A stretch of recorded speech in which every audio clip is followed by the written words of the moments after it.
Bismillahirrahmanirrahim. Assalamualaikum warahmatullahi wabarakatuh. Baik, di sini kita akan melanjutkan perkuliahan kita pada mata kuliah Statistik Pendidikan. Yang pertama, kita akan membahas pengertian statistik, statistika, dan statistik pendidikan.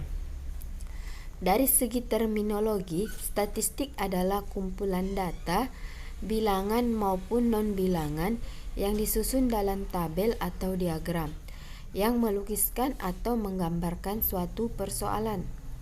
Sedangkan secara etimologi, statistik berasal dari kata status dalam bahasa Latin, state dalam bahasa Inggris, stat bahasa Belanda yang berarti negara. Mengapa demikian? Karena pada awalnya statistik digunakan untuk yang ada hubungannya dengan negara.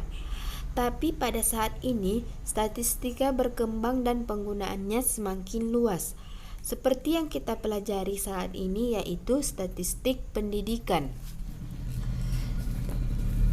Statistika adalah pengetahuan, sekumpulan konsep dan metode yang digunakan untuk mengumpulkan dan menginterpretasi data tentang bidang kegiatan tertentu dan mengambil kesimpulan dalam situasi di mana ketidakpastian dan variasi. Sedangkan statistik pendidikan adalah statistik dalam pengertian sebagai ilmu pengetahuan, yaitu ilmu pengetahuan yang membahas atau mempelajari dan mengembangkan prinsip-prinsip, metode dan prosedur yang perlu ditempuh atau dipergunakan dalam rangka pengumpulan, penyusunan, penyajian, penganalisaan, bahan keterangan yang berwujud angka mengenai hal-hal yang berkaitan dengan pendidikan, khususnya proses pembelajaran, dan penarikan kesimpulan, membuat prediksi serta ramalan secara ilmiah atas dasar kumpulan bahan keterangan yang berwujud angka. Selanjutnya, pembagian statistika. Pembagian statistika dibagi atas 3 pembagian, yaitu yang pertama berdasarkan cara pengolahan datanya, yang kedua berdasarkan penggunaannya atau disiplin ilmu yang menggunakannya, yang ketiga berdasarkan bentuk parameternya. Oke, akan kita bahas satu persatu. Yang pertama, pembagian statistika berdasarkan pengolahan datanya. Yang pertama, deskriptif, ialah statistika yang berkenaan dengan metode atau cara mendeskripsikan, menggambarkan, menjabarkan, atau menguraikan data sehingga mudah dipahami. Sebagai contoh, kita menyajikan data dalam bentuk diagram lingkaran, tabel, dan lain-lain. Cara demikian termaksud penyajian data secara deskriptif. Mengapa? Karena data yang pada awalnya sangat sulit untuk dipahami, jadi dengan menggunakan data deskriptif, data yang tersaji akan lebih mudah dipahami oleh pembaca. Dan penarikan kesimpulan pada statistik deskriptif tidak ada, jikapun ada, hanya ditujukan pada kumpulan data yang ada, bukan pada kelompok data yang lebih besar.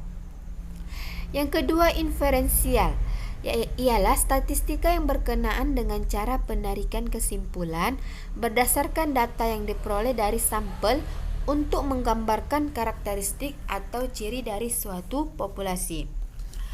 Oke, kita ingat kembali sampel itu apa? Sampel adalah himpunan bagian dari populasi yang dapat menggambarkan karakteristik dari suatu populasi. Dan pada statistika inferensial biasanya dilakukan pengujian hipotesis dan pendugaan mengenai karakteristik atau ciri dari suatu populasi seperti mean dan standar deviasi. Yang kedua, pembagian statistik berdasarkan penggunaannya. Di sini saya cantumkan ada 6, sebenarnya masih banyak lagi karena seperti yang kita sampaikan tadi, statistika ini berkembang sangat luas sekarang seiring berjalannya waktu.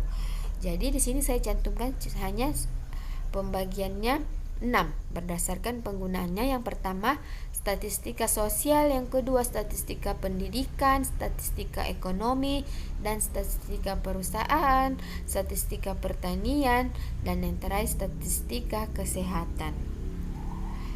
Selanjutnya pembagian statistika berdasarkan parameternya.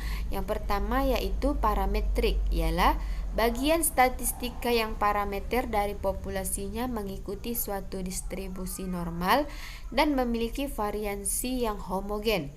Yang kedua non-parametrik, bagian statistika yang parameter dari populasinya tidak mengikuti suatu distribusi yang bebas dan persyaratannya dan variansinya tidak perlu homogen. Data statistik yaitu data berbentuk jamak, sedangkan datum itu berbentuk tunggal.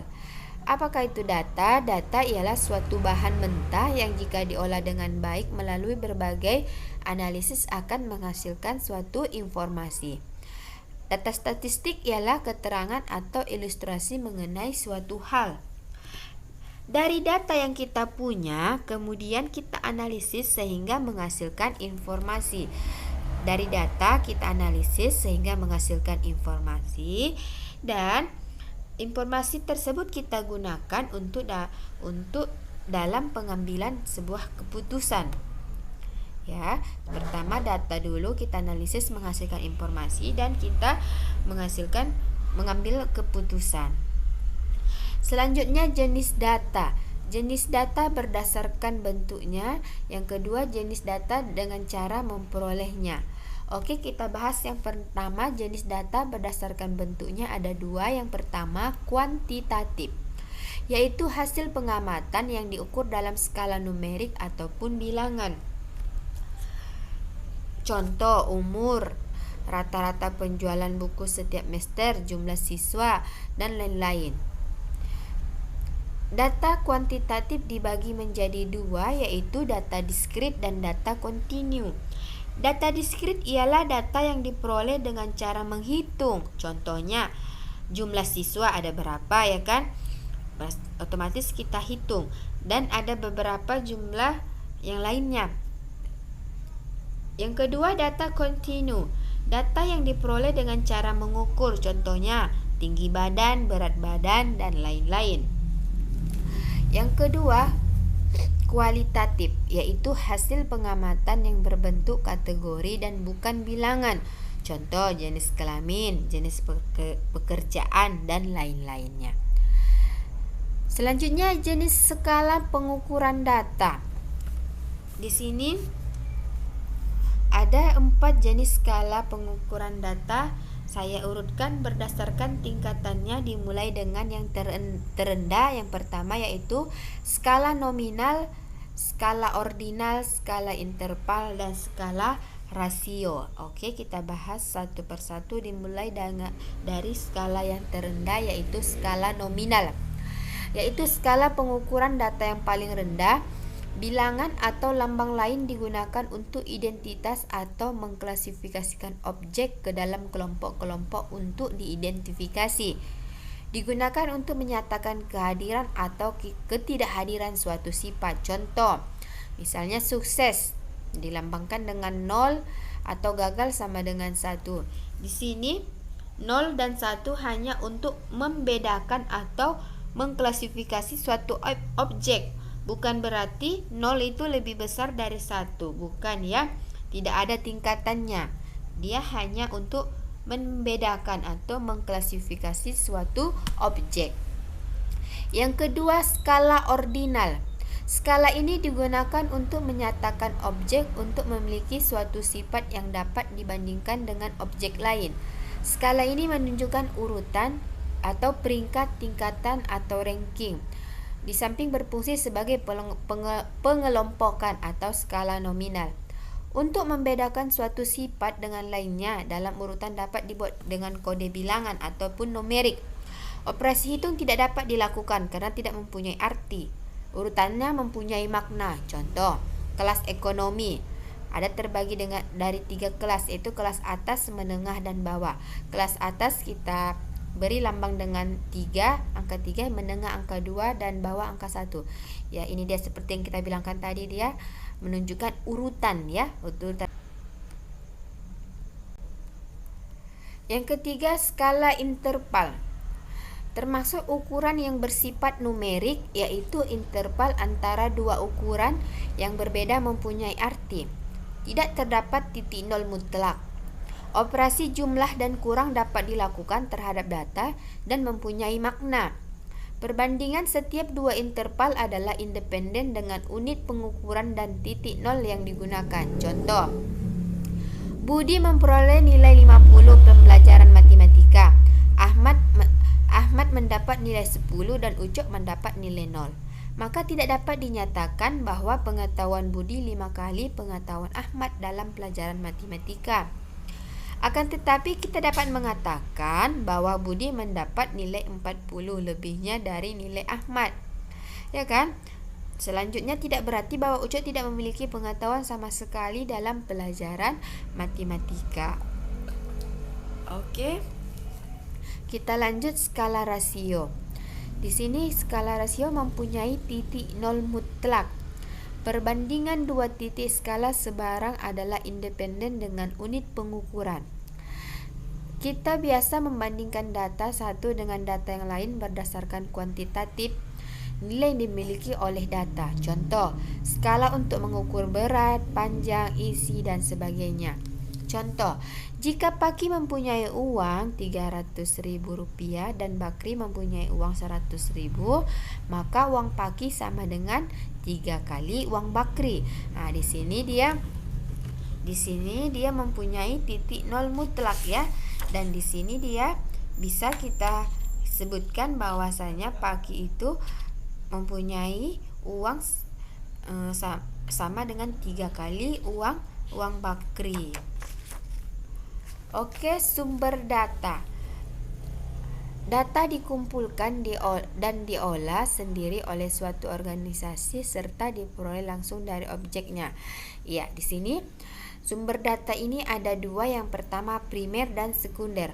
Kalau primer itu data dikumpulkan dan diolah sendiri oleh suatu organisasi serta diperoleh langsung dari objeknya. Contoh, BPS ingin mengetahui jumlah penduduk Indonesia, maka BPS mengirim tugas untuk mendatangi secara langsung rumah tangga yang ada di Indonesia. Sedangkan sumber data sekunder yaitu data yang diperoleh dalam bentuk sudah jadi, sudah dikumpulkan dan diolah oleh pihak lain. Biasanya data tersebut dicatat dalam bentuk publikasi. Contoh, seorang peneliti memerlukan data jumlah penduduk tahun 1960 sampai dengan 1970. Maka orang itu dapat memperolehnya dari BPS, ya kan? Tidak mungkin orang tersebut meneliti langsung ke rumah tangganya. Karena apa? Karena tahun 1960 dan 1970 sudah berlalu ya, sehingga dia harus mengambil data atau memperoleh datanya dari BPS. Selanjutnya, metode pengumpulan data ada dua. Yang pertama, sensus, yaitu cara pengumpulan data jika setiap anggota populasi diteliti satu persatu. Ini misalnya semua populasinya sehingga metode ini dinamakan dengan sensus. Yang kedua, sampling, yaitu cara pengumpulan data jika sebagian anggota populasi saja diteliti. Maksudnya sebagian anggota populasi berarti di sini disebut dengan sampel, yaitu yang seperti yang kita katakan tadi di awal, sampel adalah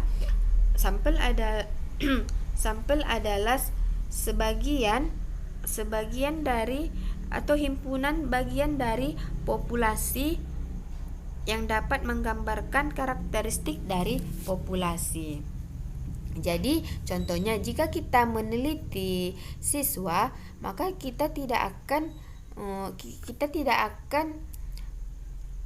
meneliti semua siswa, terlalu banyak ya kan. Maka kita ambil beberapa siswa atau beberapa sampel. Misalnya ada dua kelas yang kita jadikan sampel. Maka tetapi kita tidak boleh sembarangan mengambil sampel. Harus sampel itu harus menggambarkan karakteristik dari populasi, sehingga tidak boleh sembarangan kita mengambil sampel. Sehingga metode pengumpulan data sampling ada dua, yaitu probability sampling dan non probability sampling. Probability sampling yaitu teknik sampling atau pengambilan sampel yang memberikan peluang yang sama bagi setiap unsur atau anggota populasi untuk dipilih menjadi sampel. Contoh undian, tabel bilangan acak, dan lain-lain. Yang kedua, non-probability sampling yaitu teknik sampling atau pengambilan sampel yang bersifat subjektif, di mana probabilitas pemilihan elemen-elemen populasi tidak dapat ditentukan karena setiap elemen populasi tidak memiliki peluang yang sama untuk dipilih menjadi sampel. Oke, sampai sini penjelasan dari saya untuk pertemuan hari ini. Saya akhiri dengan Assalamualaikum warahmatullahi wabarakatuh.